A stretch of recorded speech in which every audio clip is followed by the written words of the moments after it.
with is what the project was, what our goals were, and then we're going to move on to the conclusions and my proposals. Okay? So the first things first, this is all about us here at the hospital, Sugar Creek Animal Hospital, and motivation. Okay? The reason I became interested in motivation in the first place was a class I took called Industrial Psychology, which basically psychology of the workplace. They talk about a lot about motivation and what makes people motivated, why people lose motivation. So I noticed that there perhaps was a motivation issue here at the clinic and wanted to explore that further. So first things first, Sugar Creek Animal Hospital, the background here, alrighty? And that is, you know, of course, we opened in 1992 with Dr. Parker and Dr. Jones, the owners, and then we have currently 3 staff veterinarians, Doug, Stephanie, Lindy, and then of course Dr. Jones, who comes in when we need her, and then our 13 employees, okay? Alright, moving on. And then a note on veterinary medicine. You know this, everyone here knows this, but a lot of people that work in other industries don't know, has one of the highest suicide rates. Meaning, more veterinarian staff are depressed due to the nature of the job, and actually according to AVMA, 1 out of 6 veterinarians has considered suicide. And the number of veterinarians that have actually committed suicide are higher than that of human physicians, you know, pediatricians even, dentists, things like that. And that's because of the high stress industry that we work in, the expectations of owners, and things like that. So I was curious, does depression, things like that, have anything to do with our problem? So, the next thing about veterinary medicine is that it requires a varied staff. We've got people obviously that have high education degrees, doctorates, that are doctors, and then we have people that have masters, we have people that have just high school education. So does that have anything to do with the motivation issue, is the level of education? So I was curious about that as well. And then the next thing I was curious is compassion fatigue. Does that have anything to do with it? Compassion fatigue, if you want to look at here, is indifference to charitable appeals on behalf of those who are suffering, experience as a result of the frequency of number of such appeals. So how many appeals do we get every day that we have to filter through, that we have to, you know, go through these people's emotions with them? I was curious, does that have anything to do with our problem? So pretty much the purpose of this project was to find out if the staff thinks we have a motivation problem or not. If we do, find out why, and then move on to how can we remedy it, okay? And that's what these next few slides are going to be about, the purpose of the project. I want to analyze these findings and suggest things that can help us. Alright, so these were some of the reasons I thought that we could be having a problem, okay? Can you see that? Okay, so the first one is depression, compassion, fatigue. The next thing I thought, hey, interpersonal conflict among staff, and then leadership issues perhaps. You know, these are common among all animal hospitals. That's not unique to us whatsoever. You know, the nature of the industry being high stress and oftentimes unpredictable, they just make these things more pronounced in this type of environment. Okay, so the next thing I was curious is, how does one person or a group of people motivate 13 others? Because motivation is so distinct. Everybody has a reason that they're motivated, everyone has a reason that they lose motivation. So how can one small group of people motivate another group of people to do their jobs better or to help them along? Okay.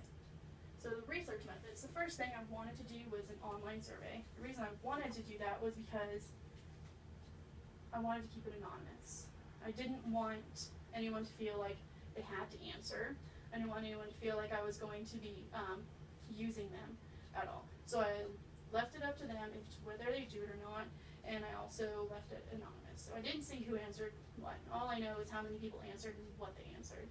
And the next thing I also did was just observations, you know, from around the clinic, from working here for the past 9 years, and also a few staff interviews I did, just talking to people, letting them know that I will use the information.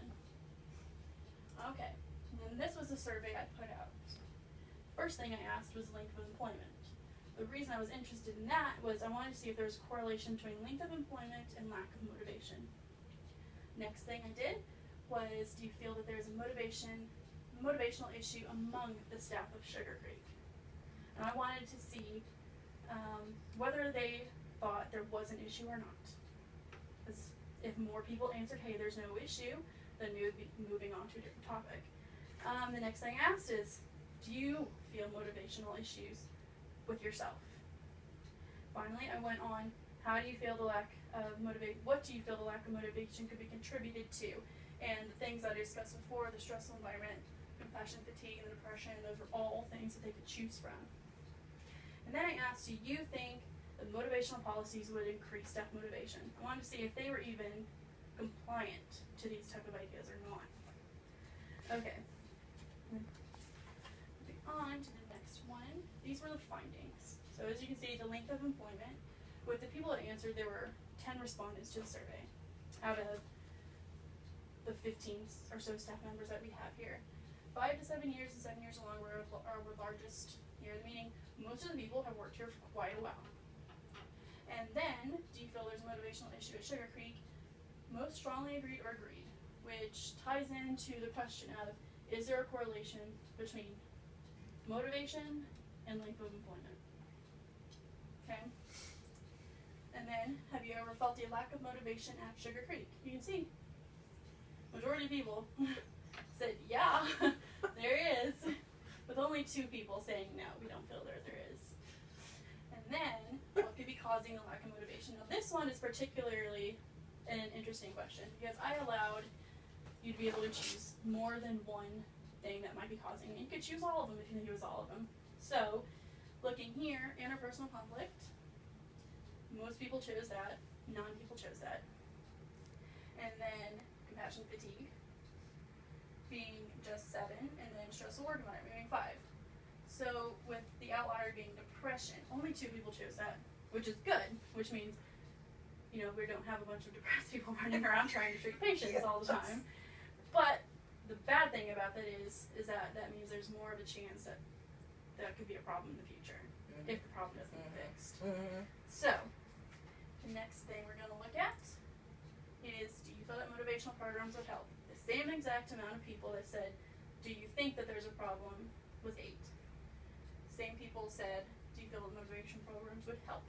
So, the 2 outliers being, no, we don't think there's a problem, no, we don't think it will help.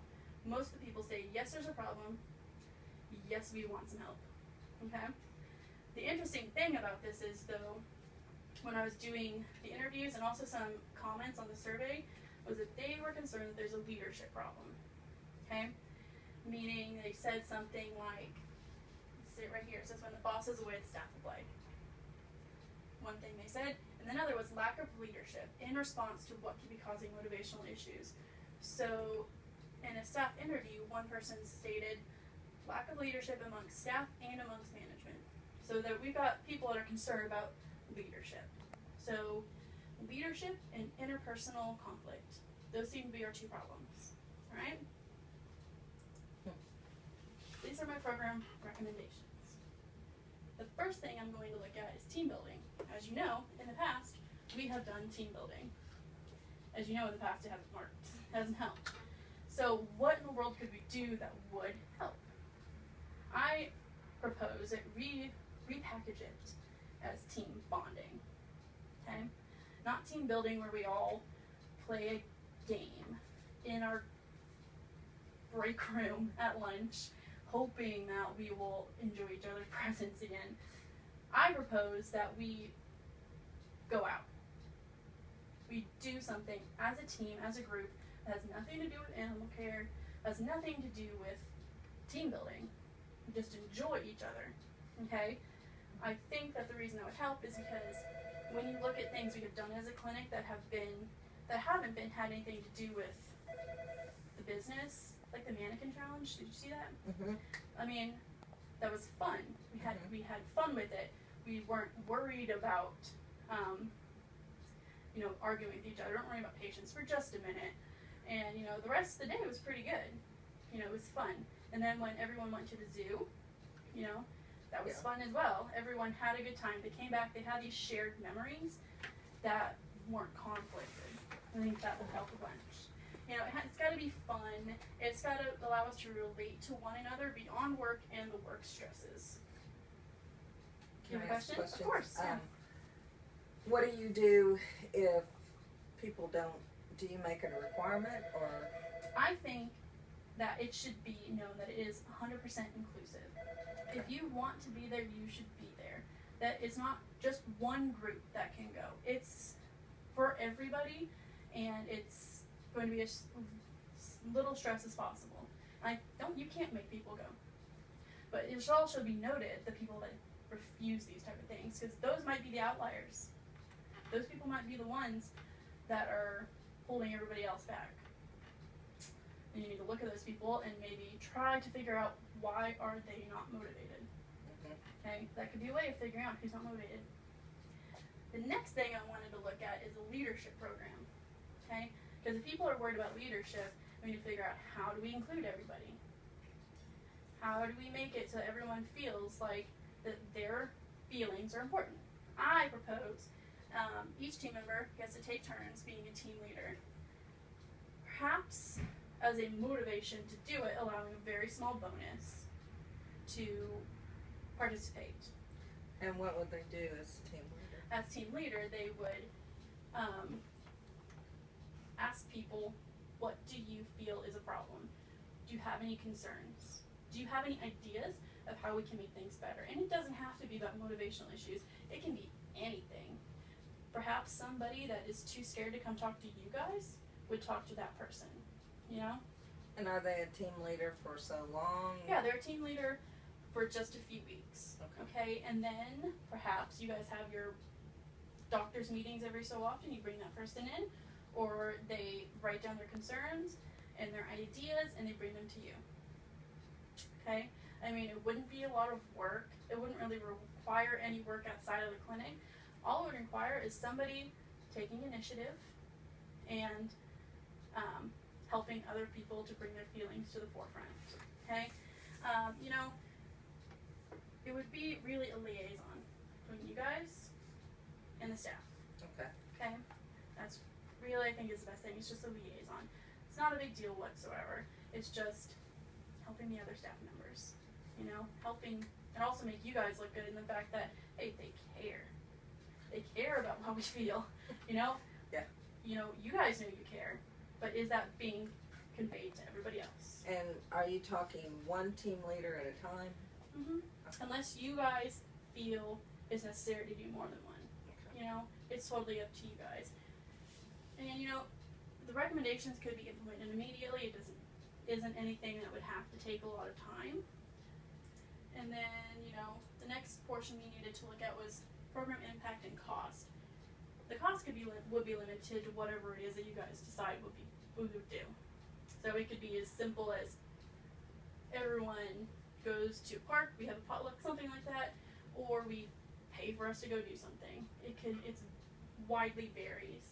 The overall impact, though, would mean increased morale and therefore increased motivation.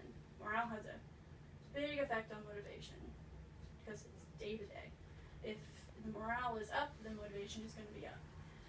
Team members that get along and respect one another are more likely to try to work punctually, work effectively and efficiently, and to help motivate others. For those people that need others to help motivate them, that would work. Okay. And then a final note, just a conclusion, you know, it can either positively or negatively affect our daily work lives. And as a team member, we must work together to create a positive and respectful work environment. And finally, you know, we're the best in the area, you know. We deserve to come to work happy. And if you look at companies that really pay attention to their employees' feelings and their lives, Google, Apple, places like that, they have programs like this. And of course, we're no Google, we're no Apple, but we can take their note and we can work on it. Or baby apple. Baby apple, yep. And that's it. On the people who don't participate, Mm-hmm.